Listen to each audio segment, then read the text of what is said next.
As the panelists rightly pointed out, so what is majorly impacting an educational industry? And today, with an NEP and UGC, lots of regulatory changes, and being an NBA, which is stressing upon outcome-based education, the NEP, UGC has started talking about CBSC, which are choice-based credit system, CBCS. So all those things keeping in our mind. So what is very much needed, we just found out from majority of the educational institution when we discussed. The one is the stakeholders communication. So as rightly Deepak sir pointed out, that it is not that it is not that exam is conducted and the results is delivered are important. Before that, I should know what is an outcome I am going to be getting out of it, where my students are going to get placed, and in a reverse way, if I can work out and I can initiate some courses which will be more relevant, then my educational institution, the quality, creatively as well as quantitatively, I can improve my educational institution. So that is what initially what we thought is that there should be a strong communication between the system to system, being it on HRMS, payroll, or academics, exam and grading, including a placement module. If it is, can be communicate each other, if we can get a relevant data, and then the solution is going to be a right need for an educational institution. The second thing is advanced academic performance. As even in the panel discussion also this has come, that majority of the institution, the faculty members are majorly they are around more than 50% of their time is spent on administrative activities, being it on an ACT related work or an NBA related work. I have to give an outcome for this student, I have to calculate the attainment level.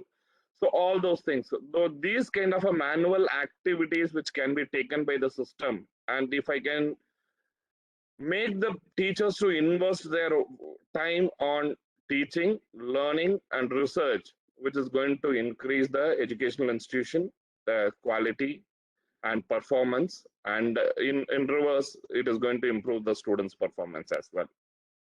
Then, when it comes to a uniform and standard processes, whenever the process in place, those institutions immediately they can deliver and the wonderfully compared to the institution which is using a manual processes, right?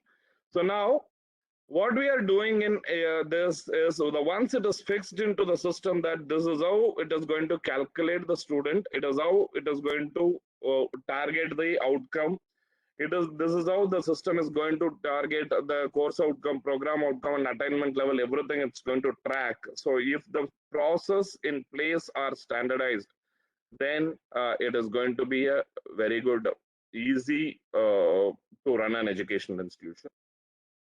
Coming to an informed decision making, if I can track the last year record, whether my admission, how I have done, what I have done, last year from where I got a maximum number of admission, which course the people studied are getting placed more,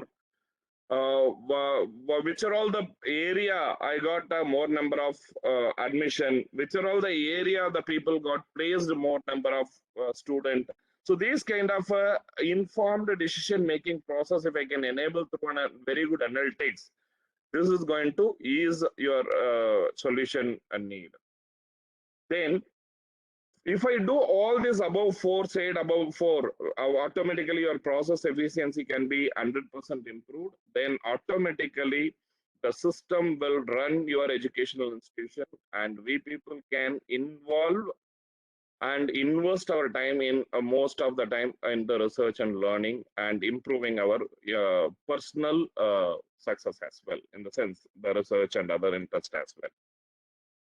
So keeping in our mind, so what the solution we have delivered or what the solution we have suggested is digital campus. So what is digital campus? So the same thing, what I've told covered in the previous slide. So what is an educational institutions are starving for, or how I can prove that I am a quality educational institution? Then I should be accredited by being it on NAC or an NBA. If it is a department level, I would like to go for an NBA, and if it is an institution level, I would like to go for a NAC. And most of the institution now started going for an Washington Accord kind of a foreign international accreditation also. Now, this accreditation, if I am targeting it, so which are all the process I have to improve? So this is my aim. So as I mentioned that this is my outcome, what I want to achieve. This is my attainment level. NBA, I should get a permanent accreditation. NAC, I should get always A+, and I should be involving all possible international accreditation into my to my educational institution. So now for this, what I need, what I should do is a proper, good admission. For that, starting from a lead management to application, rank list generation. So whatever the process you follow in your educational institution, so everything end to end can be automated. Now, automated process can improve your admission efficiently. As I mentioned that in a previous slide, that in case my institution is in Karnataka, and last year I got more number of students from Andhra during the month of April and March. During month of March, I got maximum Kerala students, particularly for a B Farm and nursing.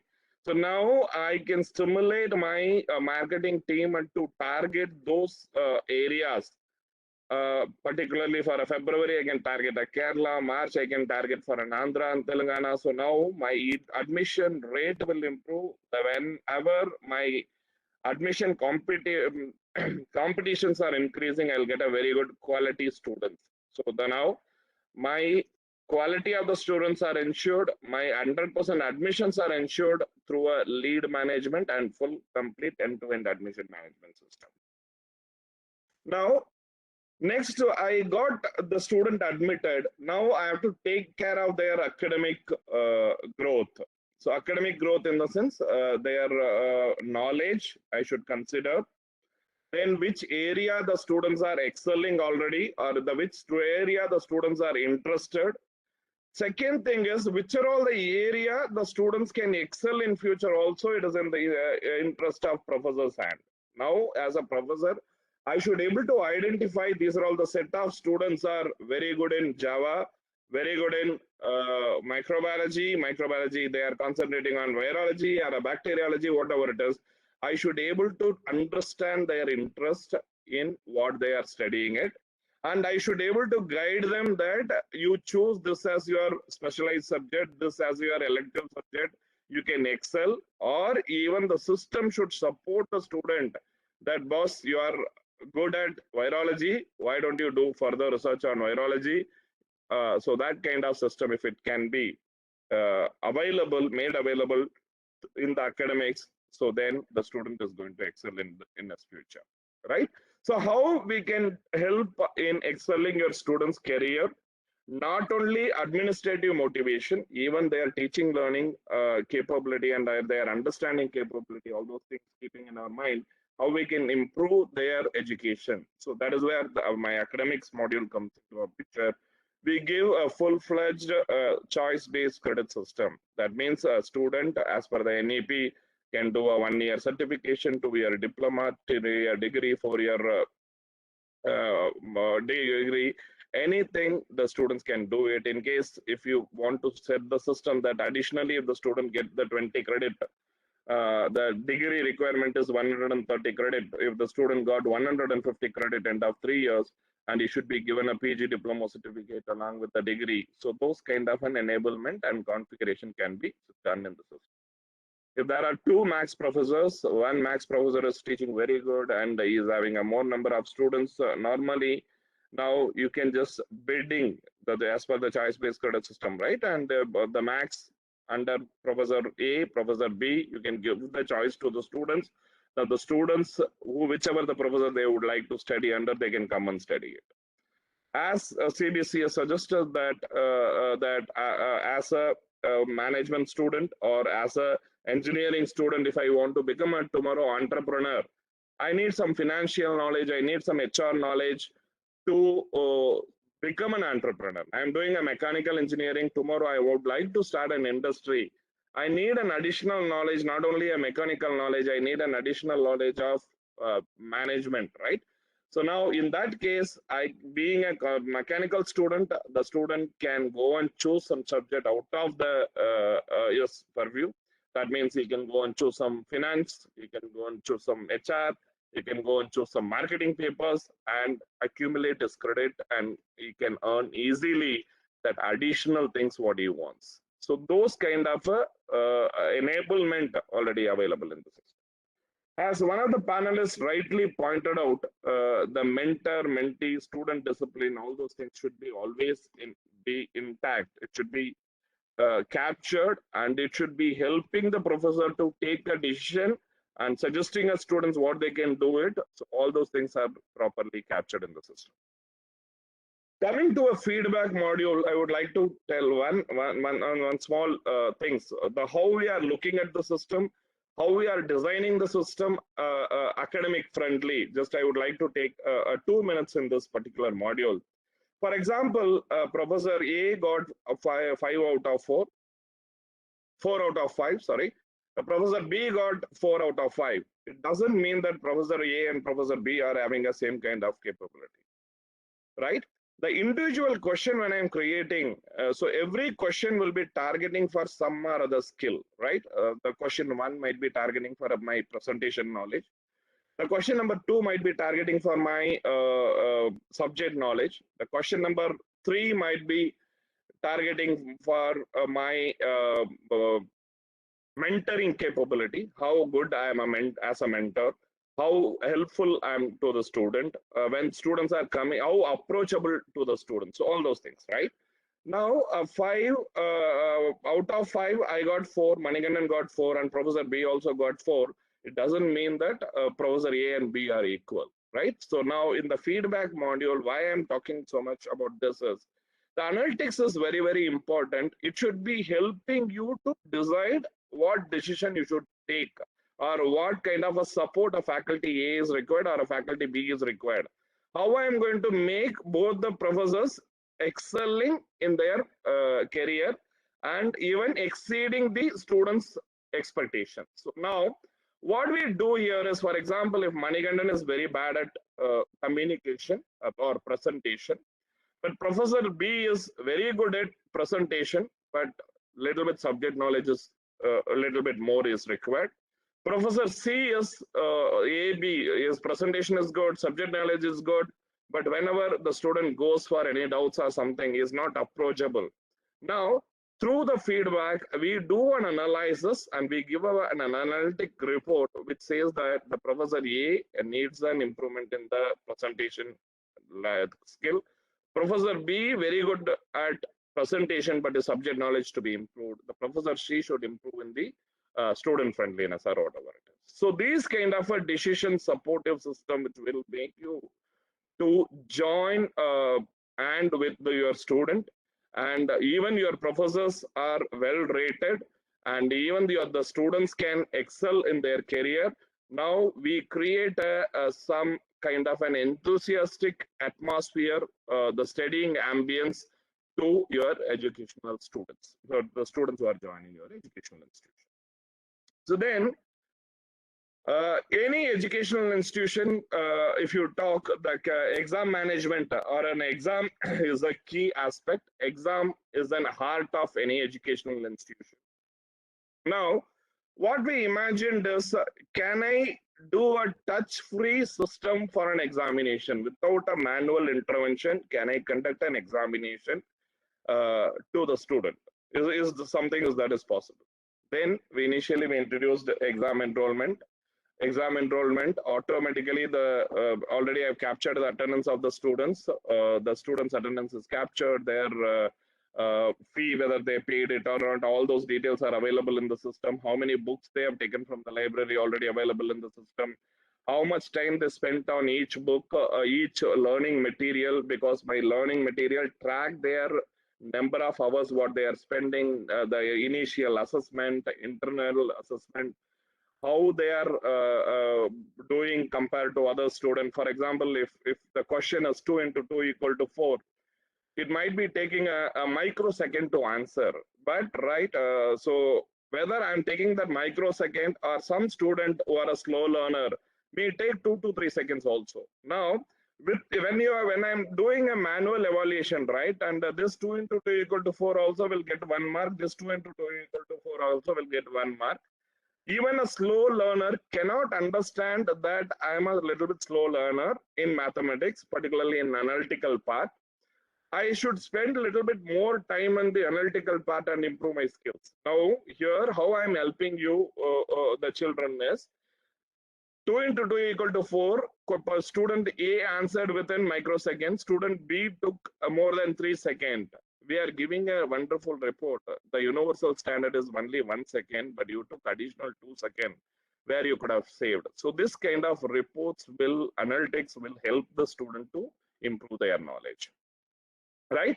Coming to exam again, the question paper, if I can set up a proper difficulty level, maybe it could be a Bloom's difficulty level, remember, understand, apply, analyze, evaluate, and create.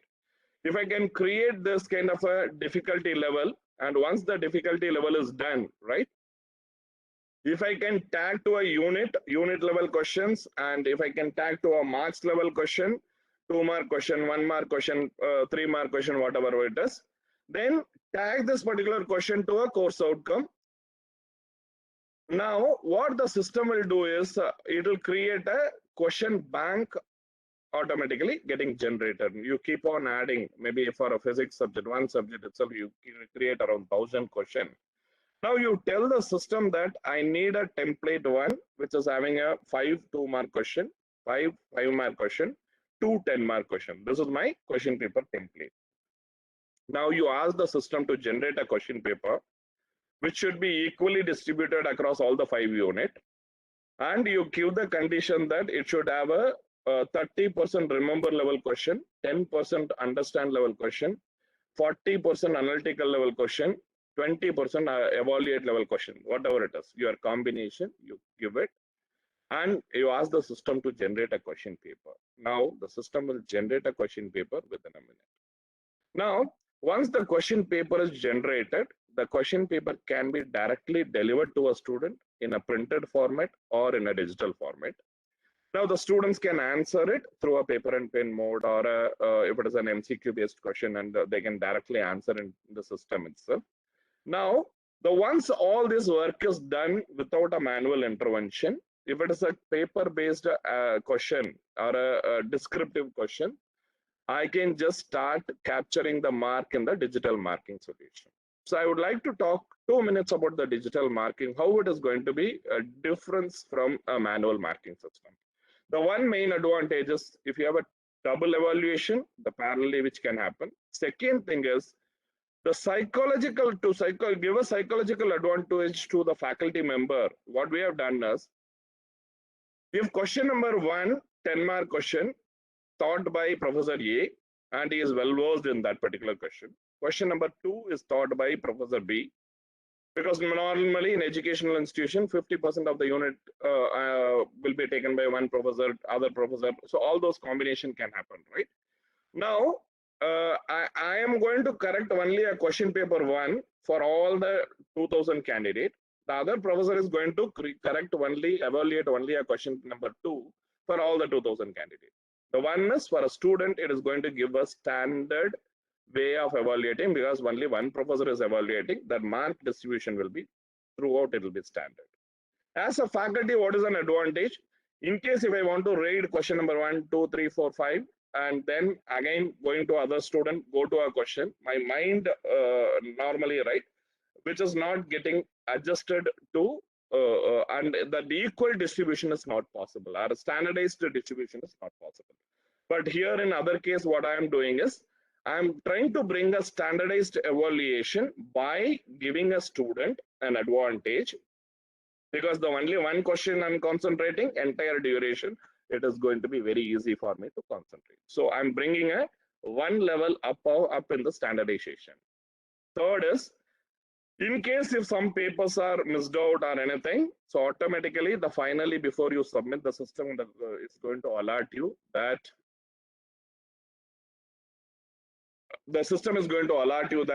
you have not done a standard, you have not completed your evaluation. The question number 3 is pending, or whatever it is.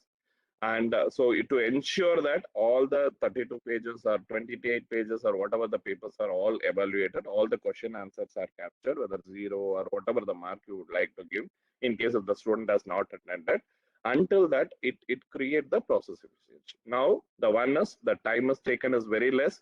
Again, no need to capture a data manually. Now, automatically this will be pushed into a system, examination system. Now, result management.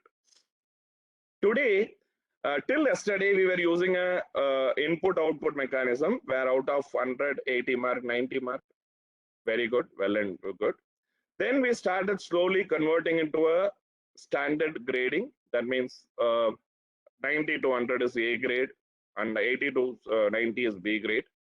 Then slowly that concept changed because there are no 90 to 100. What to do? All the A grades should not be given. Then they thought that relative grading will be better.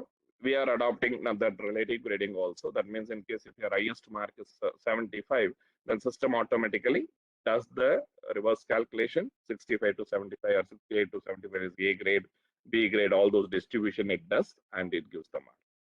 Then some institution asks for a curve fitting. No, I would like to improve my standard. I would like to keep my standard at the industry level very high. I would like to release only 5% of A plus grade always, if in spite of how many students writes the examination, how many students scores more than so many marks. So then automatically based on the percentage, the system calculates and efficiently delivers the grading system also. So once grading is done, normalization is done, the mark is captured, results are processed. Now result publishing, automatically you can do it without any manual intervention here. So now, coming to a certification, the mark sheets are generated. The generated certificate, if you would like to upload into an NAD, the NAD integration is already available. And now the entire end-to-end is done. Again, coming back to an accreditation, what parameter is missing? We thought accreditation doesn't calculate only your academic performance, even it targets about how much you spent on various things, how much you spent on your research activities, how much you spent for your chemistry lab need, how much you spent on your infrastructure building, all those things, right? So we thought that bringing a integrated solution, integrated view is very important, rather building a solution for a particular one sector need or an exam system, a superior exam system or a superior admission system. Instead of that, we have to give a comprehensive solution for the entire end-to-end requirement. So then we brought that administration activity like procurement, payroll, HRMS, finance, all those things. Now the budget control will be very, very easy.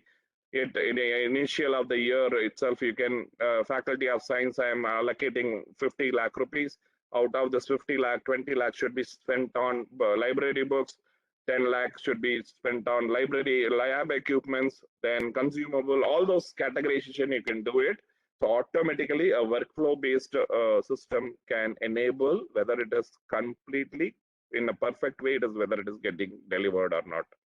As Professor rightly pointed out, that placement management is integrated with your exam. So now I can pull the data that how many people excelled in Java for this Java job, how many people excelled in pharma chemistry for this pharma chemistry job. So all those things are very much possible for me to take my decision properly. Now, coming next, that digital learning, help desk, and job enablement, everything. So which will make the system the completely end-to-end efficient system for your all entire administrative data. So administrative I spoke about, academics also a little bit I spoke about, the teaching learning experience, how I'm going to improve or how I'm going to change, right? Today, the teaching learning system, anything LMS if we tell, right? Many of the professors will agree that around 50% of the students might have not even logged in once in their lifetime, right?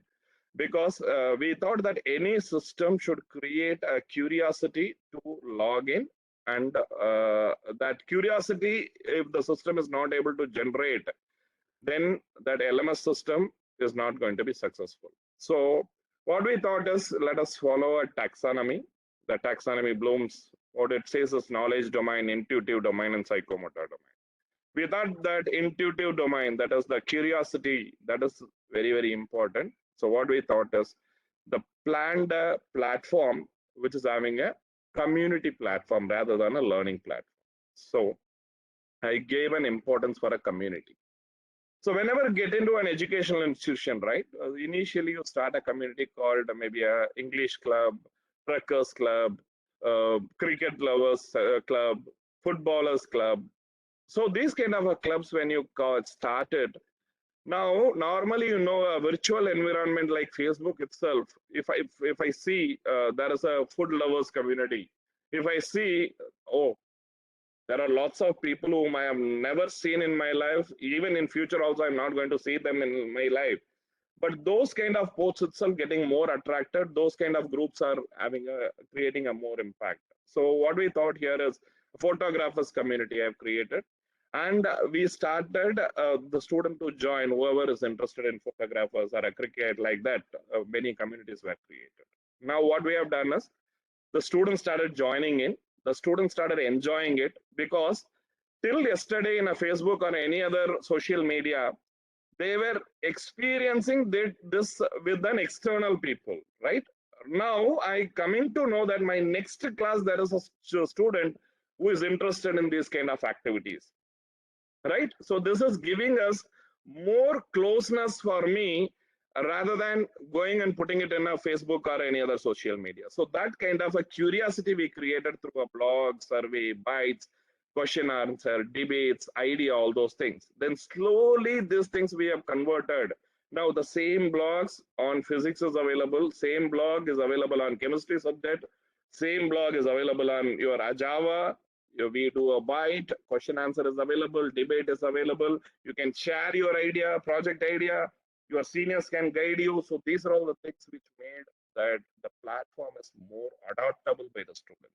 Because at least an employee, you can enforce them to utilize it. But the students, when it comes to that, if you enforce it, it will not happen. We have to create that kind of a environment to the students to come and join and study, right? So that we have done. Then slowly we created a structured course where you have an instructor, learner, expert, leader. Now there's a structured course, which is unit 1, unit 2, unit 3. You should go through all the entire material. Then prerequisite is once I complete unit 1, I will have a small test, which I should able to complete. Then unit 2 will be followed. So all those things we have created, so which has really made education, learning, teaching, learning processes very, very interesting one, right? So anyhow, because of the timing, I'm not getting into a full-fledged demo, but if you're interested, finally you can just register with us, and we are ready to conduct a one-on-one session that how we are doing and what we are doing, and the full-fledged demo of the solution also we would like to showcase it to you. The main thing is, as some of them rightly pointed out, now the data is available. Teaching learning data is available, administrative data is available, but how I am interpreting the data, how I am delivering the data, easy to access the data, that is where it is going to make a big difference, we thought. So we created a module called reports and analytics with the communication. So what it does is, it creates a powerful report. A self-creatable report is very much possible. A faculty member would like to take some 10 field about the student and create a report for their class, which is very easy and very much doable in the system. So we would like to show you when it comes to a detailed demo. Then decision supportive system, as rightly one of the panelists pointed out, that what decision I should take. For example, the student is having a habit of submitting a check which you normally used to bounce. Now, third semester also, I'm submitting a check. There is a new clerk who is sitting in front of the system. Now I'm submitting a check. He doesn't know what kind of a student I am. I normally bounced a check 4 or 5 times a year. And when I'm submitting a check, the system will tell that this student is normally used to bounce a check. Still, do you want to take check as a payment mode, right?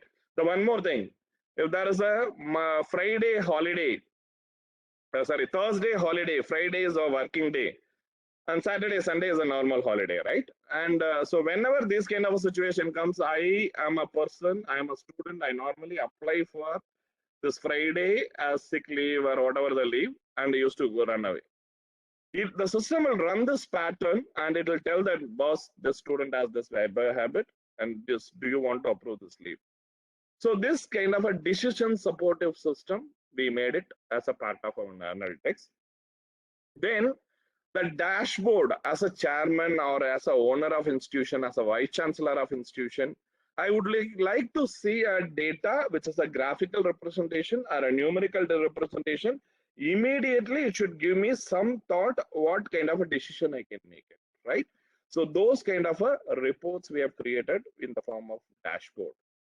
Fourth one, we created a lots of iON analytics, iON I we created. And this framework, I don't think anybody else other than TCS iON will be having it. What is this? If I want to give an overview of 6 months, what I have done in my department, I'm an HR, what I have done, how many people recruited, how many people got out of the institution, what is the attrition rate, what is their experience level, what is their, what are all the research activity the faculty members are doing, how I am contributing for their conferences, national, international, how many attended, all those things. If I would like to show it in a one net, so that is very much possible. Exam department, this semester, how many people enroll, how many people return examination, pass, fail, A class, B class, all those things in a consolidated report if I can give it. So how good it will be. So this one we created so that it will cater to 100% requirement of all the educational institutions. The fourth one is, as rightly pointed out, some of the things is an adoption ability. Why it is not getting adopted in many of the educational institutions? We thought of just putting a little bit more attention towards it. So then we understood that whenever the system is enforced on them, and if the system is, they are not able to configure it, they are not able to adopt it, they are not able to do it, so then the system is failing. So what we thought is we introduced a system called managed service model. So what is this managed service model is? Configuring a system is TCS iON work. We have a centralized team. We'll configure it as per your requirement, how you want. As I told you that whether you are following a relative means what formula you are using, all those things will take an input, we'll configure the system. Then train the customer on how to use the transaction. That, for example, sir, how will you take attendance? You take a 2-3 group photos, sir. Automatically, my AML capability will mark the attendance for the student. The timetable I have configured already, and you can just start utilizing the system. So that level, we are doing it, and we are giving it to the faculty member. Then performing a transaction is customer work. Generating a report again TCS iON work, and configuring the system for next term, next semester, next year again TCS iON work. So through this, what we have done is customer will get all the required output. The value what they want will be delivered within 1 year of the implementation of the system. So the adoption, we made it very easy. Instead of implementation model or that normally many companies are providing, once I implement, I will give the system to you and I will go away. So that instead here we are not doing it. And one more thing, in addition to this, one project manager will be always placed as per your educational institution timing. So we will ensure that the adoption is proper and it is just getting captured properly, right? What is the unique differentiator of TCS iON solution is it is fully integrated.